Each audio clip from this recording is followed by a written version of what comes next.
আল্লাহ নবীজি জন্মের আগে মানে পৃথিবীতে আগমন করার আগে নবীজি তো জন্মগ্রহণ করতেন, ঠিক না?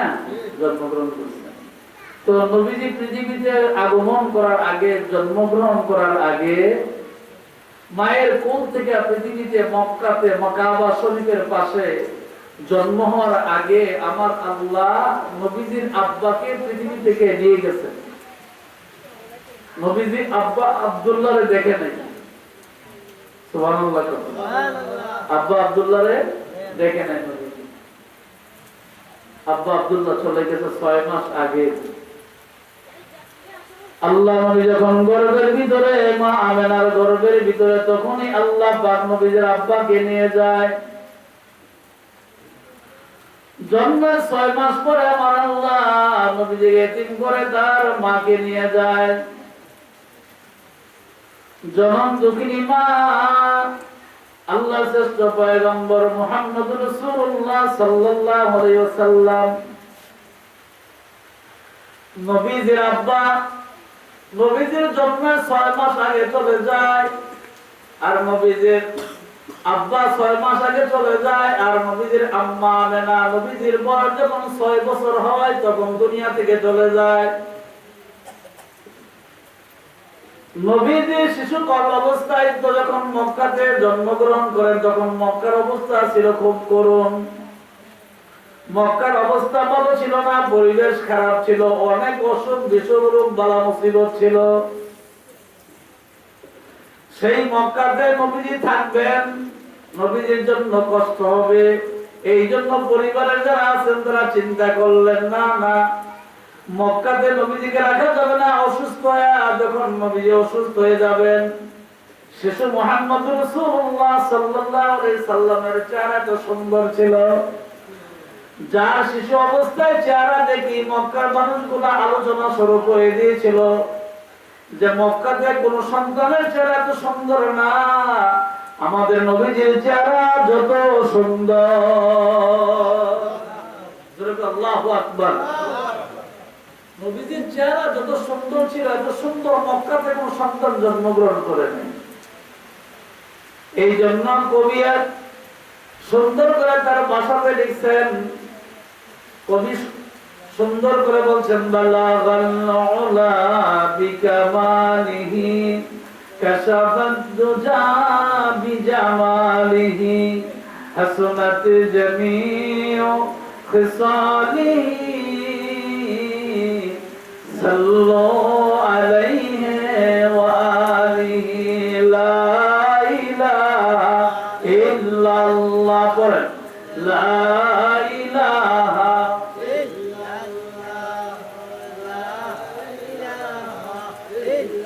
জবান কইলা লা ইলাহা ইল্লাল্লাহ লা ইলাহা ইল্লাল্লাহ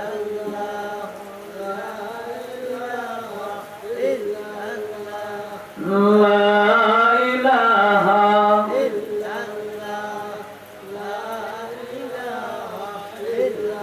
লা ইলাহা ইল্লাল্লাহ মুহাম্মাদুর রাসূলুল্লাহ সাল্লাল্লাহু আলাইহি ওয়াসাল্লাম। জোরে বলুন আমিন। জবান ফেলা কোন মক্কার পরিবেশ খারাপ থাকার কারণে নবীজির দাদা আব্দুল মুত্তালিব চিন্তা করলো না মক্কাতে রাখা যাবে না শিশু মানুষ, শিশু অবস্থায় যদি মক্কাতে থাকে তাহলে যে কোনো সময় অসুস্থ হয়ে মারা যাইতে পারে, অথবা যে কোনো বিপদ আসতে পারে, যে কোনো ক্ষতি তার হইতে পারে।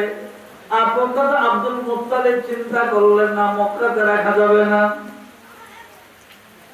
সেই চিন্তা ভাবনা করে মক্কা থেকে অনেক দূরে তায়েফের জমিনে নবীজিকে পাঠানো হবে, নবীজিকে ওই জায়গায় নিয়ে যাওয়া হবে। কেমন করে নিবে?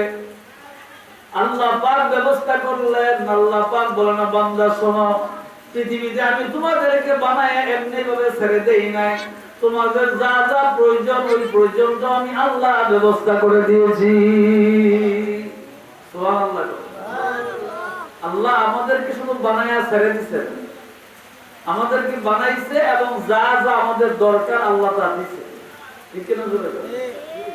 কিন্তু এর ভিতরে আমরা অনেকে আছি যে আল্লাহ শুকরিয়া আদায় করি, সবাই না, কিছু কিছু মানুষ আছে শুধু আলী নাই নাই, সারা জন্ম সারা বছর শুনবেন নাই নাই, অবশ্য তার কোনো অভাব নাই, তারপর মুখে কি নাই নাই, যদি কেমন আছে কোন শরীরটা বেশি সুবিধা আছে, হ্যাঁ শরীরটা বেশি সুবিধা আছে বলে, এই যে কথাগুলো এগুলি নাফরমানি কথা।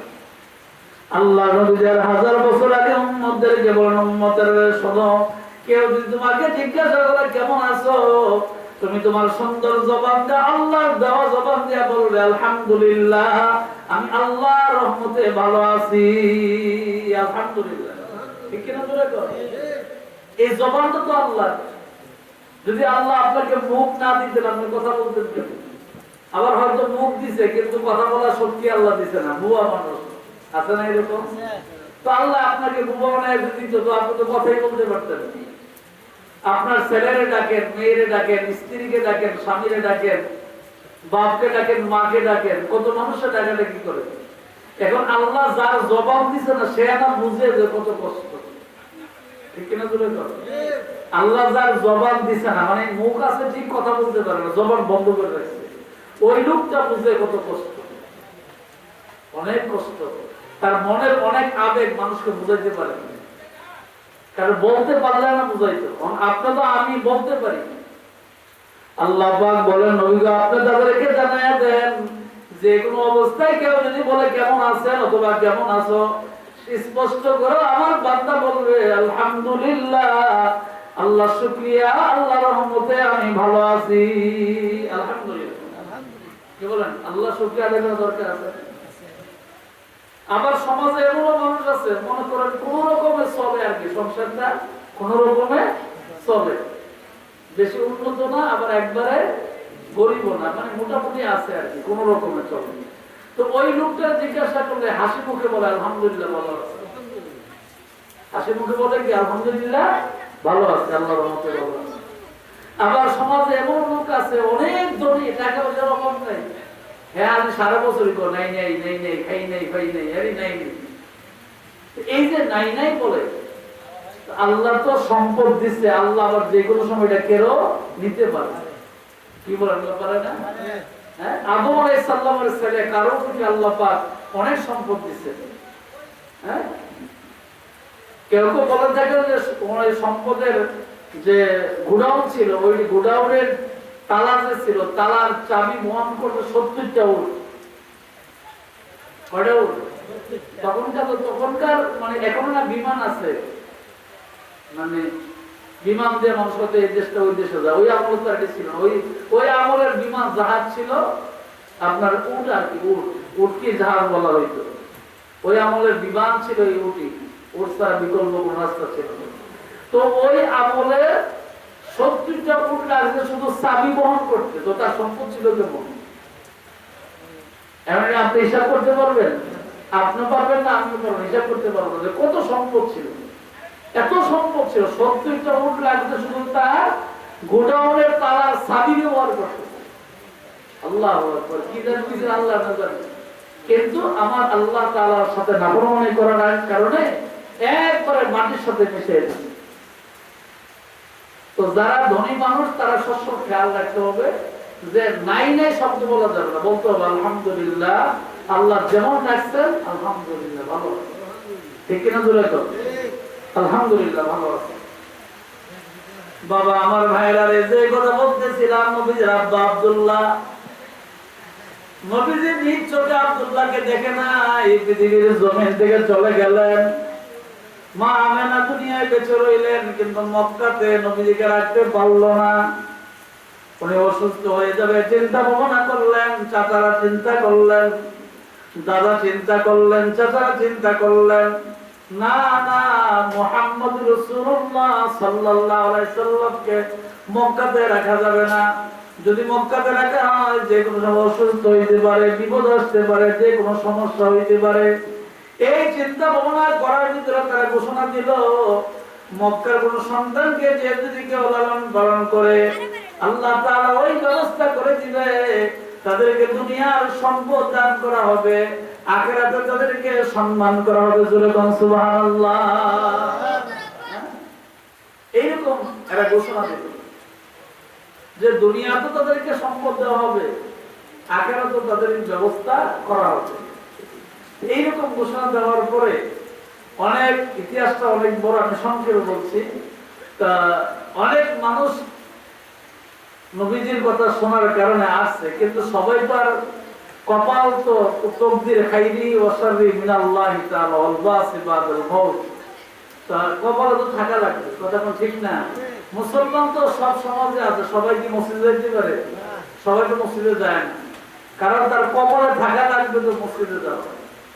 মসজিদে যাওয়াটা কপালে থাকা লাগবে, কারণ সবাই মসজিদে যাইতে পারে না। যারা মসজিদে যায় আমার আল্লাহ তাদেরকে কবুল করে, এই জন্যই মসজিদে যাইতে পারে। মসজিদে যাওয়াটা মানে এটা তকদির, এটা কপাল, সবাই পারে না। এখন মসজিদে যিনি যাবেন, আল্লাহুম্মা ফতালি আবওয়াব রাহমাতিক, মসজিদের ভিতরে আপনি প্রবেশ করবেন, আল্লাহর পক্ষ থেকে আপনার উপরে রহমত নাযিল হতে থাকে। আরো জোরে সুবহানাল্লাহ। এই জন্য আপনি খেয়াল করে দেখবেন, পৃথিবীতে আপনার কোন জায়গায় যদি আপনার শান্তি না লাগে, ভালো না লাগে, ওই দেখবেন ঘুমের জন্য অনেকে বলি খায়, ঘুমায় না, ডাক্তার থেকে না ওষুধ খায়, বলি খায় ঘুমের জন্য। ওই মানুষটা যদি মসজিদের ভিতরে প্রবেশ করে আর দোয়াটা করে আল্লাহুম্মা ফতাহলি আবওয়াব রাহমাতিক, মসজিদে প্রবেশ করতে দেরি হবে, কিন্তু চোখে নিদ্রা ঘুম আসতে দেরি হবে না। দেখবেন অনেক মানুষ মসজিদে ঘুমায়, এটা ইচ্ছা করে না, কিন্তু ওই যে মসজিদের কাছে হঠাৎ করে চোখে ঘুমাইতেছে। এর কারণ কি? এর কারণ হলো ওই যে দোয়া করছে আল্লাহুম্মা ফতাহলি আবওয়াব রাহমাতিক, আল্লাহর ঘরে ঢুকছে তো আল্লাহ রহমত দিয়ে দিছে। দুনিয়ার সমস্ত জায়গায় তার অশান্তি লাগে, ভালো লাগে না, ঘুম হয় না, শরীর অসুস্থ লাগে, অনেক খারাপ লাগে। ওই মানুষটা মসজিদে ঢুকছে, সাথে সাথে আল্লাহ রহমত এনে দিছে, তার সমস্ত পেরেশানি দূর হইয়া ওই জায়গার মধ্যে ঘুমাই গেছে। এরকম আছে না নাই? আপনার মসজিদে যাইবেন, আপনার ভালো লাগবে। তো এই মসজিদে সবাই যেতে পারে, এটাও তো কপাল লাগে, সবাই যেতে পারে। তো এই মসজিদে যারা যায়, আল্লাহ পাক বলেন কিয়ামতের দিন মসজিদ, যেই মানুষটা মসজিদে প্রবেশ করলো, ওই মানুষটার জন্য কিয়ামতের দিন মসজিদ আল্লাহর দরবারে সাক্ষী দিবে। সুবহানাল্লাহ। আল্লাহর দরবারে সাক্ষী দিবে, বলবে যে আল্লাহ আমি দেখছি সে নামাজ পড়ছে, সে তোমাকে সাজদা দিছে, রুকু করছে, সাজদা দিছে, তাসবিহগুলো পড়ছে, নামাজ আদায় করছে, আমি সাক্ষী। কিয়ামতের কঠিন ময়দানে যখন আল্লাহর দরবারে মসজিদ সাক্ষী দিবে, আল্লাহ পাক বান্দাকে মসজিদের সাক্ষী দেখার কারণে বান্দাকে আমার আল্লাহ মাফ করে দিবে। এখন আমরা না পুরুষ মানুষ মসজিদে গেলাম, এখন যারা মহিলা তারা যাবে কোথায়? আল্লাহ পাক বলেন মহিলাদের জন্য পর্দার ব্যবস্থা করা হয়েছে, তারা ঘরের ভিতরে পর্দার ভিতরে নামাজ পড়বে। সুবহানাল্লাহ। তারা ঘরের ভিতরে পর্দার ভিতরে নামাজ পড়বে। ওই নামাজটা আপনি আমি মসজিদে গেলে মসজিদ যেমন কিয়ামতের দিন সাক্ষী দিবে, যেই মা বোন ঘরের ভিতরে নামাজ পড়বে আল্লাহর ভয়ে, ঘরের ভিতরে পর্দার ভিতরে নামাজ পড়বে, আল্লাহর কুদরতি ফেরেশতারা ভিডিও করবে, কিয়ামতের দিন ওই ভিডিও তার আল্লাহর দরবারে পেশ করা হবে। আল্লাহ পাক তার চিত্র দেখে দেখে ফেরেশতা সাক্ষী দিবে, ওই বান্দীকে আল্লাহ তাআলা maaf করে জান্নাতের মেহমান বানায় দিবে। আর জোরে কোন সুবহানাল্লাহ। তো এমনি ভাবে মসজিদ সাক্ষী দিবে কিয়ামতের দিন। এখন যেই মানুষটা মসজিদে যায় না, মনে করে যাই না মসজিদে, তাহলে ওই মানুষটার জন্য কি সাক্ষী দিবে? না, সাক্ষী দিবে না।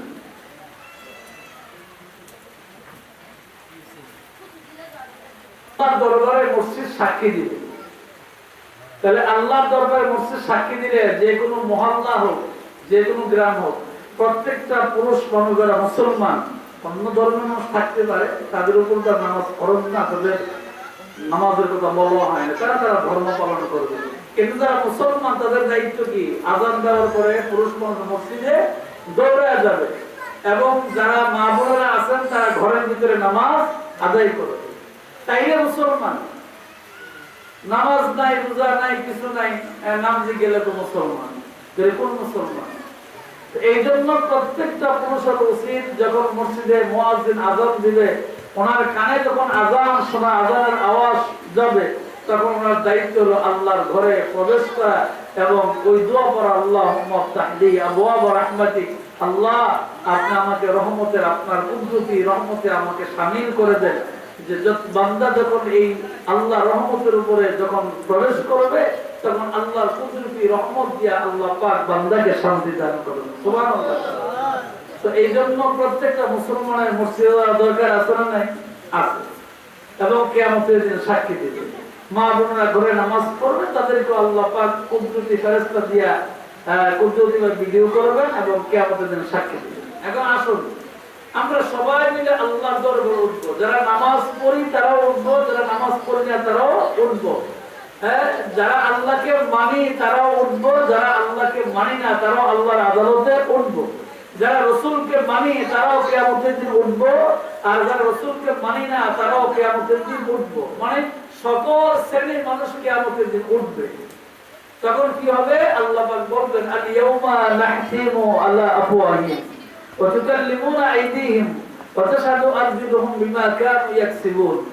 যে আল্লাহ পাক কিয়ামতের দিন তার বান্দা এবং বান্দীকে কিয়ামতের দিন হিসাব নেবেন, তার পক্ষ থেকে তার জীবনের হিসাব দেওয়া লাগবে। জন্ম থেকে, বিশেষ করে জ্ঞান হওয়ার পর থেকে মৃত্যু পর্যন্ত সুস্থ অবস্থায় তার যে জীবনটা ছিল, এই জীবনটার হিসাব আল্লাহর দরবারে দেওয়া লাগবে।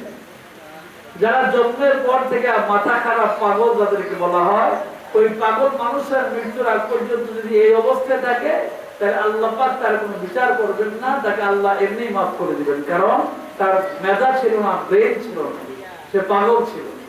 এই জন্য পাগলের কোনো বিচার আল্লাহর আদালতে আল্লাহ পাক করবেন না, এমনি মাফ করে দিবেন, এমনি জান্নাত দিয়ে দিবেন। কারণ তার তো ব্রেন ছিল না, সে তো বুঝতো না ভালো মন্দ।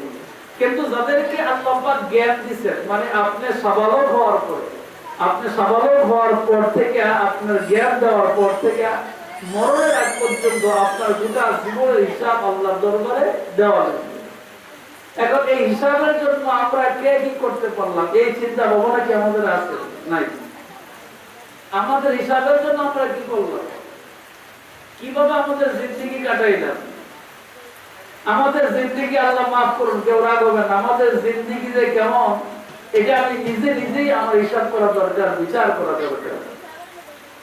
আমি অনেক গুনাহ করি, কিন্তু এই গুনার খবর না আমি আরেকজনে কি করে এই নিয়ে সমালোচনা করি। এই অভ্যাস আমাদের আছে না নাই? আছে না? এটা আপনি করবেন, আপনি মুসলমান। আপনি আগে নিজের হিসাব মিলাইবেন, আপনার জীবনে আপনি কি করছেন, আপনি আজকের দিনে কতটুকু ভালো কাজ করছেন, কতটুকু মন্দ করছেন। এই জন্য আল্লাহর ওলিরা কথা কম কয়, আমল বেশি করে। আল্লাহর ওলিরা কথা কম কয়, আমল বেশি করে। আল্লাহর ওলিরা কখনো রাজনীতি করে না, কারণ রাজনীতি করতে গেলে বিরোধী দলরে গালাগালি করে, খারাপ বলে, মন্দ বলে, দোষ থাকলেও না থাকলেও কয়, ঠিক কিনা দূরে করে, মানে নানান কিছু বক্তব্য দেয়, হাসা মিশা যা আছে তা করে। এই জন্য আল্লাহর ওলিরা কখনো এইরকম কাজ করে না। আল্লাহর ওলিরা চুপচাপ থাকে, এরা মানুষকে সৎ কাজের আদেশ দেয়, অসৎ কাজে নিষেধ করে। আল্লাহ ওয়ালা। এই জন্য কোন মানুষ যখন আল্লাহ ওয়ালাদের কাছে যায়, তখন তার দিলের পরিবর্তন হয়। আল্লাহর ওলির কাছে গেলে তার দিল, এই দিলটাই আসল, এই দিলের পরিবর্তন হয়, মানুষের আমলের পরিবর্তন হয়, মানুষের জবানের পরিবর্তন হয়, মানুষের চরিত্রের পরিবর্তন হয়, মানুষের ব্যবহারের পরিবর্তন। ঠিক কিনা? মানে গোটা আমল। ওই যে আগে আব্দুল গফুর ভাই, মানে আগে যখন আমি আসতাম, তখন প্রায় সময় ওনার জীবনের অনেক ঘটনা বলতো, মানে আব্বা কি কি বলে দিত, ওনার এই কথাগুলি বলতো যে আব্বা এমনি এমনি আমাদের বলছে এইভাবে চলার জন্য, এইভাবে কথা বলার জন্য। হ্যাঁ, আল্লাহু আকবার, আল্লাহু আকবার। আগেকার কিন্তু প্রত্যেকটা মুরব্বী তাদের মানে সন্তান হোক আর নাতি হোক, যাই হোক, এদেরকে উপদেশ দিত, বলে দিত যে তোমরা এইভাবে চলবা, এইভাবে কথা বলবা, এইভাবে লেখাপড়া করবা, মানুষকে দেখলে এইভাবে, বড়দেরকে দেখলে এইভাবে কথা বলবে, ছোটদেরকে দেখলে এইভাবে কথা বলবে। এগুলা কিন্তু পরিবারের মুরব্বী যারা ছিল এরা বুঝাই দিত। কিন্তু এখন অবস্থা কি? এখন তো সব উল্টা, সব উল্টা। এই জন্য আমরা ধনী হওয়ার পরও সুখ নাই, আমরা অনেক টাকা পয়সা মালিক হওয়ার পর আমাদের কাছে সুখ নাই। আচ্ছা বলেন তো, আজ থেকে 20 বছর আগে অথবা 30 বছর আগে আপনাদের গ্রামে ঘরবাড়ি কি এরকম আগে এখন যেমন এমন ছিল? হ্যাঁ, একেবারে নরমাল ঘর ছিল, ঠিক না? সব গ্রামে নরমাল ঘর ছিল। তো এখন মানুষ প্রবাস বিদেশ যাওয়ার কারণে, প্রবাসী দেশে হওয়ার কারণে আমাদের এলাকায়, আবার ব্রাহ্মণবাড়িয়া, কুমিল্লা, কসবা এলাকায় যত প্রবাসী আছে বাংলাদেশের সব জেলাতে কিন্তু এমন নেই। হ্যাঁ, বাংলাদেশের সব জেলাতে, সিলেট, এই ব্রাহ্মণবাড়িয়া, বৃহত্তর কুমিল্লা, এই এলাকার মানুষগুলা বিদেশ যায় বেশি। বাংলাদেশের সব জেলায় কিন্তু এত উন্নত নেই। তো আমি আপনাদের কি বলতে চাইলাম যে আজ থেকে 30 বছর আগে এই গ্রামের ঘর যেমন ছিল, এখন 30 বছরে অনেক পরিবর্তন হয়েছে কিনা? হয়েছে। কিন্তু আমাদের মন কিন্তু ভালো হয় নাই। অধিকাংশ মানুষের মন খারাপ। বলে কি খারাপ? ওই যে দিলের ওয়াজ করতেছিলাম, দিল খারাপ। কি খারাপ? যে আগে মানুষ গরিব ছিল কিন্তু দিলের ভিতরে হিংসা ছিল না, দিলের ভিতরে রিয়া ছিল না, অহংকার ছিল না, হিংসা ছিল না। এখন মানুষ 30 বছরে 20-25 বছরে পরিবর্তন হয়েছে, কিন্তু আমাদের দিল জিন্দা হওয়ার কথা ছিল, এটা দিলটা মুর্দা হয়ে গেছে। মুর্দা মানে কি? যে এখানে অহংকার ঢুকছে, মানে আমি আমার নিজেরটাই পছন্দ করি। 1000 বছর আগে মুহাম্মদুর রাসূলুল্লাহ সাল্লাল্লাহু আলাইহি সাল্লাম বলছেন যে হে ঈমানদারগণ, তোমরা তোমাদের নিজের যেরকম ভালো পছন্দ করো, নিজের যেরকম কল্যাণ কামনা করো, তোমার অপর মুসলমান ভাইয়ের জন্য এইরকম কল্যাণ কামনা করো। সুবহানাল্লাহ। আমরা তো ওই যে এই কথাগুলো কিন্তু আমাদের মুরব্বীরা বলতো। এখন মুরব্বীরা তো এগুলি বলে না। এখন যেন মুরব্বীর সংখ্যা এমন কম, আর যাই আছে এগুলি বলে না, আর বললো কেউ শুনেও না, বললো কেউ শুনে না। আর আগের মুরব্বীরা মতন এখনো মুরব্বীরা বলেও না, কারণ অনেক কথাই জানে না। আগের মুরব্বীরা সন্তানদেরকে মসজিদে যাওয়ার জন্য বলতো, নামাজে যাওয়ার জন্য বলতো। এখন আর আগের মতো এরকম বলাবলি করে না। এখন সন্তান নামাজ পড়ে কিনা, সে তার ব্যবহার সুন্দর কিনা, সে সৎ পথে চলে কিনা, এইরকম আগের মতন বলাবলি করে না। যেমন আমি যখন ছোট ছিলাম, 7 বছর বয়স, তখন থেকে আমাদেরকে ঘরে আরো ছোট থাকতে নামাজের কথা বলছে, নামাজ পড়ো আমাদের সাথে এসে। তখন দেখা গেছে মা বাবা ভাই বোনের সঙ্গে নামাজ পড়তে ছোটকাল থেকে।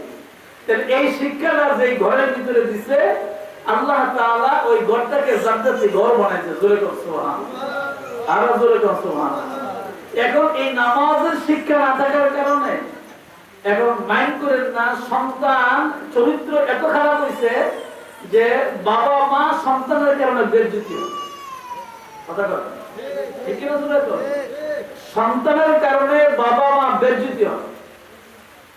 তো এটা কেন? তার কারণ হয় যে আমি আমার সন্তানকে বুঝাইতে পারিনি, আমি আমার সন্তানকে নামাজি বানাইতে পারিনি, আমি আমার সন্তানকে আল্লাহ রাসূল চিনাইতে পারিনি, এই জন্য গাঁজা খায়, বাবা খায়। কথা বলে এই আগাম কুকাম করে মা বাবার যে একটা ইজ্জত ছিল, এটা একবারে মাটির সাথে ফেলেছে। তাইলে আমি যদি এদেরকে ছোটকাল থেকে নামাজ চিনাইতাম, আল্লাহ রাসূল চিনাইতাম, এরা যদি মসজিদে আসা যাওয়া করতো, এরা যদি আল্লাহ রাসূল চিনতো, এরা আল্লাহ রাসূলের ভয় আর মহব্বত যদি অন্তরে থাকতো, তাহলে সন্তানের জন্য মা বাবা কোনোদিন বেজ্জতি হইতো না। এখন অনেক মা বাবা বেজ্জতি। কিছুদিন আগে আপনারা জানেন যে আমি কুফি চৌমনি বাস স্ট্যান্ড জামে মসজিদে জুমার নামাজ পড়াই। তো কিছুদিন আগের কথা আর কি, আমি বাড়ি থেকে রওনা দিয়ে শুক্রবারে নামাজ পড়াইতে যাব। তো এমন সময় কসবা পুরাতন বাজারে সিএনজি স্টেশনের পাশে 2 জন লোকের সাথে আমার দেখা, 2 জন 2 গ্রামের। আমি চিনি, এদেরকে চিনি আমি। তো 2 জন 2 গ্রামের দেখা হইলো। আমি জিজ্ঞাসা করলাম হাতের মধ্যে এত ফল টল কই গিয়ারবে দিতেছেন নাকি বাড়াইতে? আমি এইভাবে জিজ্ঞাসা করি, হাতের মধ্যে অনেক ফল পলিথিনে, 2 জন হাতেই ফল। তা আমি জিজ্ঞাসা করলাম, হাসিতে জিজ্ঞাসা করলাম কই যান? গিয়ারবে বাড়াইতে যান নাকি? কোনা গিয়ারবে বাড়াইতে যায় না। তো কই যান? হুজুর বলা যাবে না। মানে বললে লজ্জার বিষয়। মানে ছেলেদেরকে ইচ্ছা করে জেলখানা দিয়েছে আকাম মুকাম করার কারণে। তাহলে মা বাবার বেজ্জতি নি কোন? মা বাবার বেজ্জতি না, তো মা বাবার বেজ্জতি। এই জন্য আসুন আমার ঘরের বাড়ির মানুষ আপনারা, আমার তো লম্বা ওয়াজের দরকার নাই, আমি আপনাদেরকে এতটুকু বলবো, সন্তানদেরকে ভালো মানুষ বানানোর চেষ্টা করবেন, সন্তানদেরকে কোরআন শিক্ষা দেওয়ার চেষ্টা করেন, সন্তানদেরকে মসজিদে গিয়ে নামাজ পড়ানোর ব্যবস্থা করেন, সন্তানদেরকে আল্লাহ রসুল চিনান, কারণ এরা মুসলমান। আমি যখন মুসলমান, আমার সন্তানও মুসলমান। এই মুসলমানের করে মুসলমান হয়, কিন্তু মুসলমান হওয়া কিন্তু বড় কঠিন।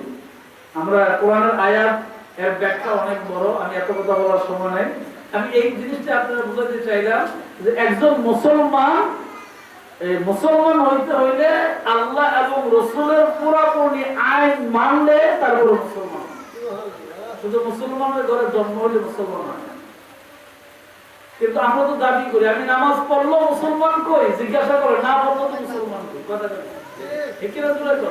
কিন্তু মুসলমান তো এটাকে বলা হয় না। কোরআনের আয়াতের ব্যাখ্যায় অনেক কথা আছে, এখানে স্পষ্ট এটা সার মূল যে কথাটা, মূল কথাটা হইল আল্লাহ রসুলের আইন মানলে তাকে মুসলমান বলা হয়। যে মানে না সে মুসলমান হইতে পারে না। কিন্তু আমরা তো সত্য বস্তু মুসলমান পরিচয় দিই। আসুন আখিরাতের কথা চিন্তা করি, কবরের কথা চিন্তা করি। আজকে এই বাড়ির সন্তানদের মা চলে গেছে, কালকে আমি চলে যাব, পরশুদিন আপনি চলে যাবেন। দুনিয়া মুসাফির হাসবাহান, কবর আখের ঠিকানা, কোই আগে রওনা হয় কোই পাশে রওনা।